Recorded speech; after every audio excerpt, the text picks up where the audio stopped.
If someone came up to you today, and told you that a specific region's gross domestic product, its GDP, had been just steadily, relentlessly rising over the last 50 years, you would naturally assume the people living there were getting richer, right? Oh, absolutely. I mean, that's just the basic math we're all taught in school. Exactly. You'd picture like rising living standards, shiny new infrastructure, bustling high-tech industries, just widespread prosperity. But what if I told you that beneath that rising line on the graph, those exact same economies were actually quietly going bankrupt? Yeah, it creates this massive cognitive dissonance. We are so deeply conditioned to view GDP as the ultimate unquestionable scoreboard. Right. When those numbers go up, politicians cheer, global markets invest, and we basically just stop asking questions. Which is wild.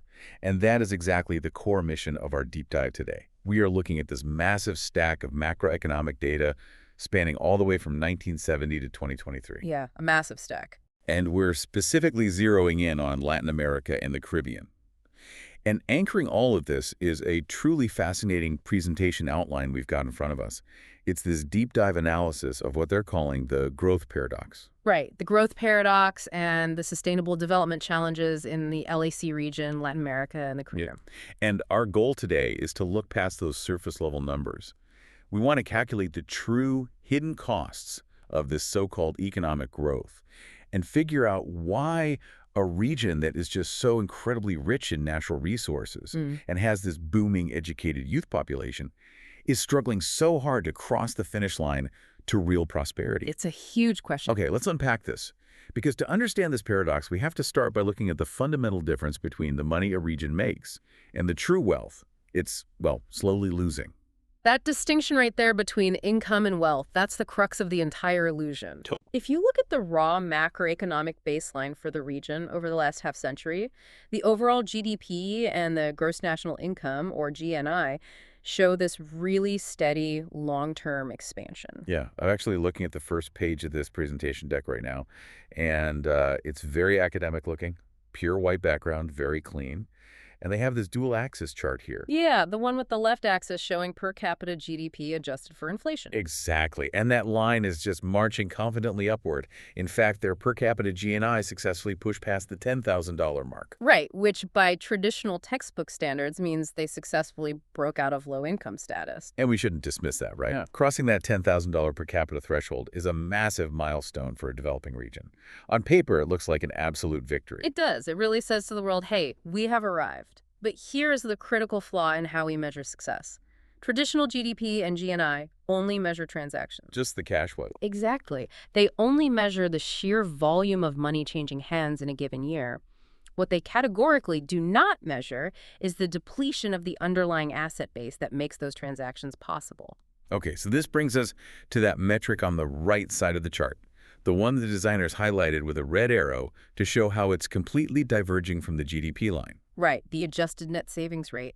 This metric completely shatters the illusion of prosperity. Adjusted net savings. Okay, I want to linger on this because it feels like the master key to this whole thing. Tell me exactly how this changes the math. What are we actually adjusting for? We are adjusting for reality. To calculate adjusted net savings, you don't just look at the cash flowing in. You start with your gross national savings, but then you have to start subtracting the hidden structural costs of your growth. Like what? Well, the deck has this great waterfall chart on page 3 that visualizes it perfectly. You start at the top with the big impressive number, your gross savings. But as you move down the waterfall, you hit these massive deductions. First, you subtract the depreciation of fixed capital. So that's like the wear and tear on physical stuff. Aging factories, crumbling highways, obsolete machinery. Exactly. But then, and this is where the waterfall absolutely plummets, you have to subtract the depletion of natural resources. Wow. You are required to put a hard mathematical dollar value on the ancient forests that were cleared. You put a value on the energy reserves that were pumped out and the raw minerals extracted and shipped overseas. So you're basically treating the environment like a national bank account. Right. And instead of just counting the money you withdrew from the ATM as income, which is what GDP does, you are forcing the ledger to acknowledge that your actual account balance just dropped. And when you run that specific calculation for Latin America and the Caribbean, it looks pretty grim.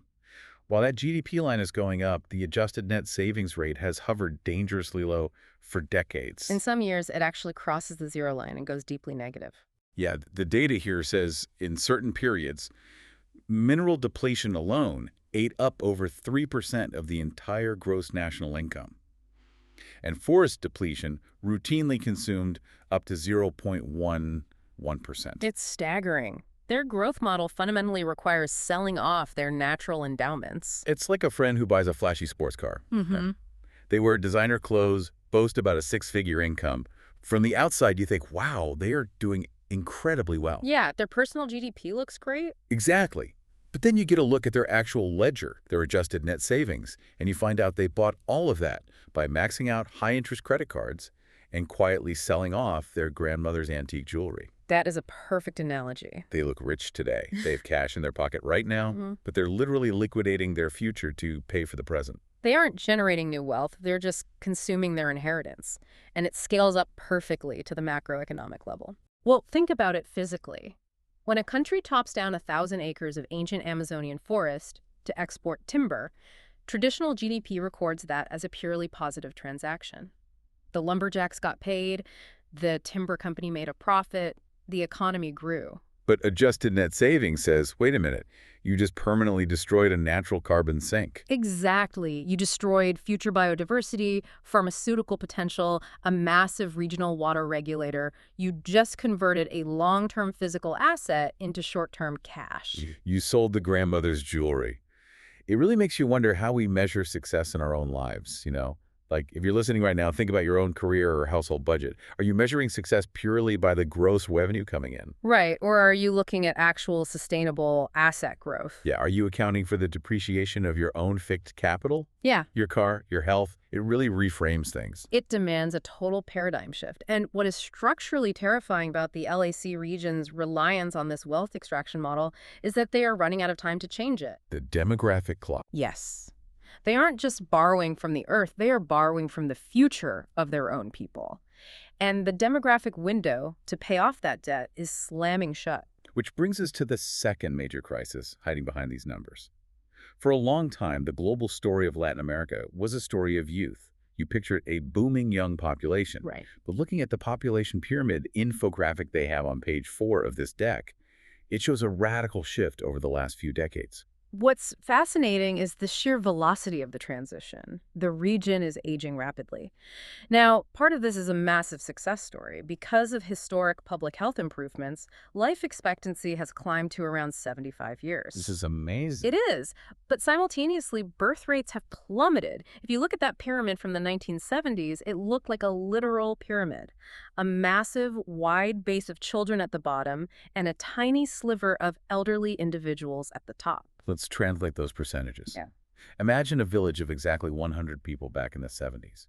Yeah. You walk through town, and 43 of those people are kids under the age of 14. Right, a remarkably young community. But fast forward to the 2020s, and that same village of 100 people looks fundamentally different. That crowd of 43 kids has shrunk down to just about 25. The base is vanishing. And at the exact same time, the old age dependency ratio, which is the ratio of elderly people relying on the working age population, has spiked. Yeah, the chart shows it going from around 5.9% up to over 14.2%. The pyramid is flipping upside down. Exactly. Okay, but let me play devil's advocate here. Why is that demographic shift so dangerous? Lots of developed countries, like Japan or Germany, have aging populations. Why is it a crisis for Latin America? Because of a critical macroeconomic concept called the demographic dividend. Every developing region gets this brief one-time window where the working age population is absolutely massive compared to the number of dependent children and retirees. So it's like a farmer having a sudden bumper crop, an explosion of strong workers ready to harvest. Yes. And if you can get all those young, capable adults into highly productive, formal jobs, your economy generates a tidal wave of surplus wealth. Maximum tax revenue coming in, minimum social welfare costs going out. That's how South Korea and Taiwan did it, right? Exactly. The Asian tigers. They rode their demographic dividend to the bank. They built massive industrial infrastructure, saved wealth, and got rich before they got old. So where is the LAC region in that window right now? They're at the very tail end of it. The window is closing fast. In a decade or two, they will have a massive elderly population needing pensions and chronic health care, but a much smaller working age population to generate the taxes to pay for it. But wait, I need to push back here. When I look through our source stack, the education data is incredible. We're looking at page 5, and this dual series chart shows youth literacy rates soaring to over 90%. It's true. There are massive spikes in primary and secondary school enrollment. Isn't a highly educated youth population a universal success story? If they had the education, why aren't they generating that wealth? You've just hit on the most agonizing paradox in the entire data set. You are entirely correct. They achieved an absolute miracle in basic education, but they completely systemically failed at the very next step. The job market. Yes. Look at the right side of that chart on page 5, the one with the exclamation mark icon the designers added. Oh, wow. Youth unemployment for ages 15 to 24 is just stubbornly trapped between 15 and 20%. It's an education employment conversion fault line. That is just devastating. 1 in 5 young people who did everything right, who studied and graduated, just can't find a job, despite being the most educated generation in the region's history. How does that happen? The government's invested heavily in generating graduates, but the macroeconomic structure was completely failing to generate formal jobs that actually required those skills. The economy didn't upgrade alongside the workforce. So it's a total mismatch. The schools are producing software engineers and accountants, but the economy is only asking for fruit pickers and delivery drivers. Precisely. You have millions of bright young adults graduating, looking at the labor market, and finding nothing but dead-end, low-skill survival work. It is a catastrophic waste of human capital. So if millions of educated young people are entering the workforce and finding no formal jobs, we have to ask, what happened to the industries that were supposed to hire them? Where did the jobs go? To answer that, we have to look at the structural decay of their economy. The region is suffering from a deeply damaging condition called premature deindustrialization. Premature deindustrialization. Yeah. Because usually you start with agriculture, build factories, industrialize, and then graduate into a service economy, right? Like the US or the UK. How can it be premature? That is the textbook path out of the middle income trap. Industrialization absorbs unskilled labor, trains them, increases productivity, and builds a middle class. But in Latin America, that engine stalled and went into reverse before they ever got rich. Yeah, this trend area chart on page 6 shows manufacturing value-added plummeting from over 24% of GDP down to around 15%. And industrial employment has stagnated at barely 20%. It's like skipping straight from the appetizer to the dessert. They bypassed the heavy, wealth-bidding industrial main course and went straight into a service-based economy, but without the industrial wealth to support it. That is exactly what happened. As global trade opened up, the region was flooded with cheap manufactured goods from Asia. Their domestic factories couldn't compete, so they closed down. And all those new educated workers had nowhere to go except the service sector. Right. If you look at the 100% stacked bar chart on page 7, the service sector now accounts for roughly 56% of male employment. And looking at the female data, over 80% of female employment. Over 80%. But a service economy isn't inherently bad, right? London, New York, they're service economies. Couldn't that 80% mean they're working in banks or hospitals? In a high-income country, yes. But the service sector in Latin America is fundamentally different. These are largely not high-tech or modern services. The data characterizes the vast majority of this as vulnerable employment. The informal economy. Exactly. Unpaid family workers, street vendors selling plastic goods, subsistence self-employment, no written contracts, no health insurance, absolutely no pensions. Think about that for a second. Have you ever noticed how freelance or gig work in your own life can feel precarious? That anxiety of not knowing what next month's paycheck will be? Now scale that up to an entire continent. The vast majority of job growth is precarious, informal work. And we must highlight how disproportionately this burden falls on women. On page 8, there's a dumbbell plot showing the gender gap. Yeah, it shows female labor participation has risen remarkably, up to about 52%. But that remains drastically below the male participation rate of around 74%. And women systematically face higher unemployment rates. And they're excluded from the few stable industrial jobs that do exist. So these economies are essentially trying to run a marathon with one leg tied. Exactly. Failing to fully integrate half their population is a massive drag on their potential. Let's connect the dots here. Because they didn't build a complex industrial base factories for microchips or electric cars, they couldn't provide secure jobs. And they couldn't export high-value goods, which forced them into a brutal corner in global trade. Yes, the primary product lock-in. They're left with nothing to trade except the physical earth itself. I'm looking at this tree map on page 9. showing their export structure. The block for raw food and fuels is massive. Historically, fuel exports alone exceeded 17% of total merchandise exports. Meanwhile, the area for high-tech manufactured exports is tiny, stuck under 15%. If they're mostly exporting raw food and fuel just to survive, they're trapped on a treadmill.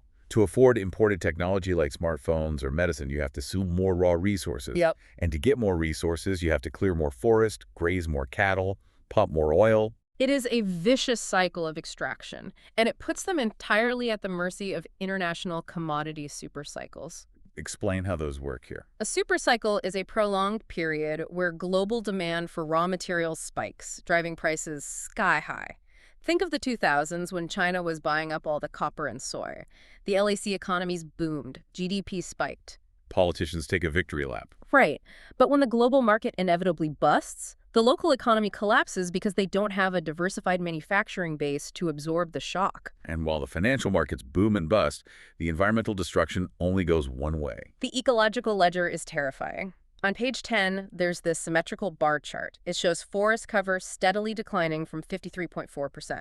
Making way for massive cattle pastures and monocrop agriculture, it literally breaks the ecological balance point. Yes. Spikes in species extinction and biodiversity loss. They are liquidating their natural life support systems for short-term cash. And the energy grid data is just as bad. You'd think a region with massive rivers and sun-drenched deserts would lead in renewables. They actually were leaders at one point. Historically, hydropower provided over 56% of their electricity. But as cities swelled with people looking for those informal service jobs, energy demand skyrocketed. And they didn't invest in modern green grids. No, they fell back on the cheapest option. Today, fossil fuels, oil, gas, coal still fiercely dominate, accounting for over 70% of total energy consumption. Leaving them with a dangerous high-carbon lock-in. Their CO2 and methane emissions are just climbing. And here's the brutal reality. All that pollution from deforestation and fossil fuels, it doesn't just stay in the atmosphere. It makes its way into the lungs and bloodstreams of the population. Which brings us to the public health paradox. Now, I want to be fair here, because the sources show Latin America achieved absolute miracles in public health over the last 50 years. Oh, absolutely. We cannot understate those victories. Page 12 has a downward funnel chart showing under 5 child mortality plummeting from roughly 55 deaths per 1,000 live births down to under 14. Millions of lives saved. Maternal mortality dropped. Basic sanitation expanded.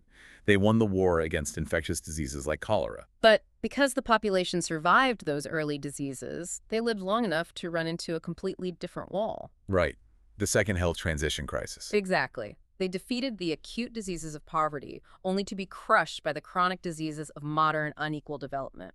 We're talking about an epidemic of non-communicable diseases, or NCDs. Heart disease, cancer, diabetes. And the charts show it hitting the 30 to 70 age bracket incredibly hard. Which is your prime working life. Right. Why is it hitting that specific bracket so hard? Because of the exact environment we just described. When 80% of your female workforce is trapped in high-stress, precarious, informal labor, living in heavily polluted urban centers with terrible diets, the human body breaks down. And the data shows household and ambient air pollution, specifically PM 2.5 from burning fossil fuels, is causing massive excess mortality. The pollution from their economic model is literally choking the workforce that makes it run. It's a tragic irony. So if I'm a listener looking at this picture, the obvious question is, if the governments know that this lack of high-tech industry and massive pollution is killing their people and their economy, why don't they just pivot? Right. Why not just change the business model? Yeah. Why don't they invest massively in R&D, build solar infrastructure, and upgrade their universities? Is it just political corruption, or is there a structural wall? Strictly based on the math, we have to look at the final piece of data in our stack, page 14. Their fiscal vulnerability.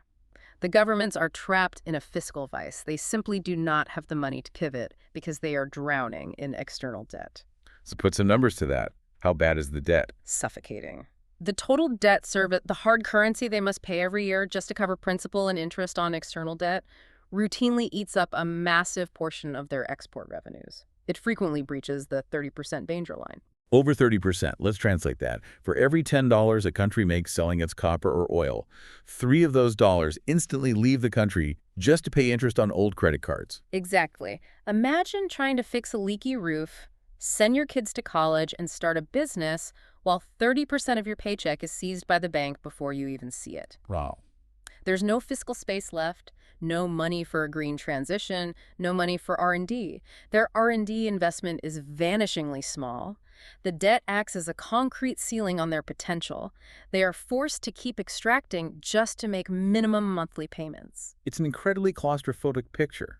They're stuck in a doom loop, extracting natural wealth to pay debt, leaving youth stranded in informal jobs, and degrading the environment so badly it causes a public health crisis. The illusion of GDP growth hides the reality of slow bankruptcy. How do they break the loop? We can't just leave it there. The presentation does provide a clear, data-driven synthesis for a way out. On the final page, there's a triangle logic chart outlining 3 core pillars that have to work together. Walk me through the triangle. What's pillar 1? Pillar 1 is human capital reshaping. They absolutely must close that education to employment gap. The era of just teaching basic reading is over. They need to aggressively upgrade vocational and technical training to align with a modern, digital, and green economy. So build a bridge from the classroom to a real paycheck, to pull youth and women out of the informal market. But that requires actually having industries to hire them. Which brings us to pillar 2, industrial and green upgrade.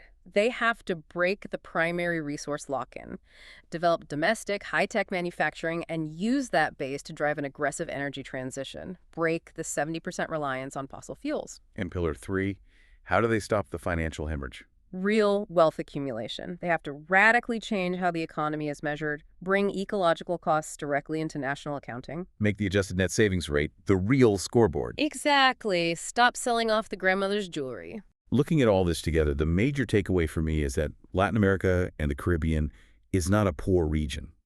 It is unfathomably wealthy. It has biodiverse resources, a massive literate youth population. The raw ingredients for prosperity are right there. They just desperately need a new operating system to connect the human capital to the natural capital without destroying the environment. It's a huge challenge. But as we wrap up this deep dive, I want to bring this back down to the micro level. I want you, listening right now, to think about the concept of adjusted net savings in your own life. Yeah. When you look at your career, your daily habits, are you confusing a high income with actual wealth building? Or are you, like some of these macro economies, quietly burning through your own personal natural resources? Your sleep, your health. Your mental bandwidth, your time with family, just to keep the GDP of your life looking good on paper. It's a powerful illusion we all fall for. Just something to think about the next time you check your balance.